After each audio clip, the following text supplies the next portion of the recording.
अस्सलाम वालेकुम दोस्तों, कैसे हैं आप सब। उम्मीद है आप सब खैरियत से होंगे। अच्छा, आज का हमारा मेन टॉपिक है रिसाइकल बीन, जो कि बड़ा मज़ेदारी वाला टॉपिक होने वाला है।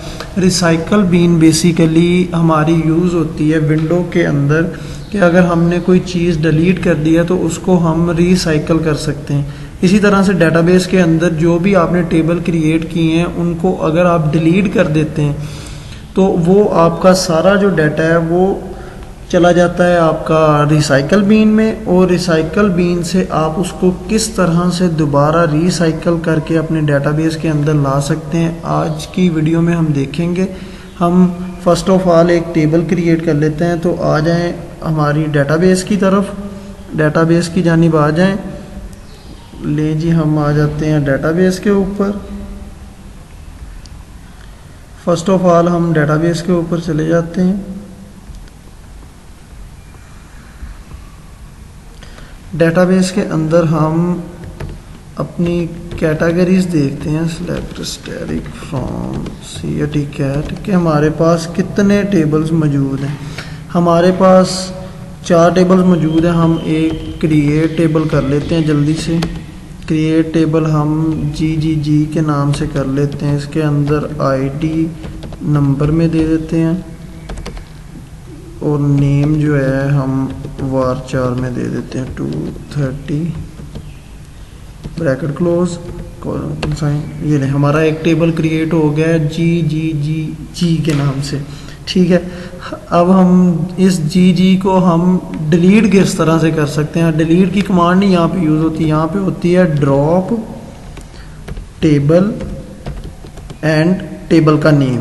ड्रॉप टेबल, टेबल का नेम। टेबल का नेम है जी हमारे पास GGG कॉलन साइन। इंटर करेंगे, हमारा टेबल जो है वो ड्रॉप हो चुका है। अब हम सेलेक्ट स्टैटिक फ्रॉम जब कैट करेंगे तो ये देखें हमारे पास उसने ये एक बिन की फाइल बना दी है डेटाबेस के अंदर कि आपका एक बिन के नाम का टेबल जो है वो रिसाइकल बीन में पड़ा हुआ है। अब हम रिसाइकल बीन में चलते हैं। Select static from recycle bin.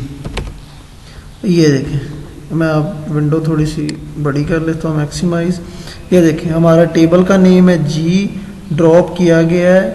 Table को इस डेट को हमने ड्रॉप किया है, मसलन आज 7/3/2022 है। 1:24 और 52 सेकंड पे इसको ड्रॉप किया गया है। ये सारी की सारी डिटेल इसमें मौजूद है। अब बात आती है कि हमने टेबल ड्रॉप तो कर दिया, अब हम यहाँ से अपने टेबल को किस तरह से रिसाइकल कर सकते हैं। मेन मसला तो ये है कि हम किस तरह से इसको रिसाइकल कर सकते हैं। हम सिंपल करते हैं जी, कमांड है इसकी फ्लैशबैक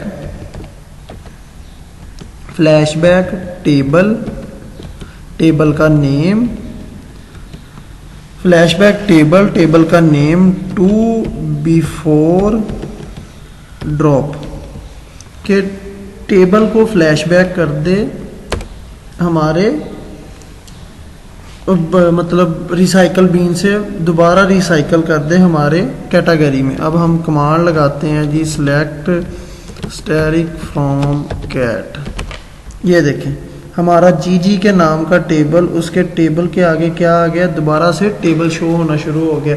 अच्छा, ये तो हो गया कि हमने डाटा इंसर्ट टेबल को ड्रॉप किया, उसको रिसाइकल किया। अगर हमने रिसाइकल बीन को खाली करना हो, मसलन हम चाह रहे हैं कि ये टेबल हमारे पास मौजूद ही ना रहे, GG के नाम का टेबल है, हम जब डिलीट करते हैं तो यहाँ पे बिन के नाम की फ़ाइल बन जाती है, हम चाहते हैं वो ना बने, हमारी डायरेक्टली जो है वो यहाँ से रिमूव हो जाए। तो उसके लिए आपने क्या करना है, सबसे पहले आपने ड्रॉप टेबल, टेबल का नेम ड्रॉप हो गया। इसके बाद आपने सिंपल एक कमांड लगानी है purge recycle bin, purge recycle bin के रिसाइकल बीन को खाली कर दें, रिसाइकल बीन पर्ज। अब हम सेलेक्ट स्टैटिक फ्रॉम कैटेगरी देखेंगे तो उसके अंदर हमारा G के नाम का कोई टेबल ही नहीं है। उसके अंदर मीन्स यहाँ पे आगे बिन की फाइल बन जाती थी जी के आगे। अब हमारे वहाँ पे कुछ नहीं बनेगा। इसी तरह से हम वो उसकी रिसाइकल बीन की देख लेते हैं। Select static from recycle bin, no row selected के हम आपकी रिसाइकल बीन बिल्कुल खाली है। ये हमारा था रिसाइकल बीन का कॉन्सेप्ट कि आप रिसाइकल बीन के अपने टेबल को ड्रॉप किस तरह से कर सकते हैं, उसको आप रिसाइकल किस तरह से कर सकते हैं, और अगर आपने रिसाइकल बीन को खाली करना है तो वो किस तरह से कर सकते हैं। ये आज का हमारा टॉपिक था। तो मेरी वीडियोस को काइंडली ज़्यादा से ज़्यादा लाइक एंड सब्सक्राइब किया करें और शेयर किया करें अपने दोस्तों के साथ।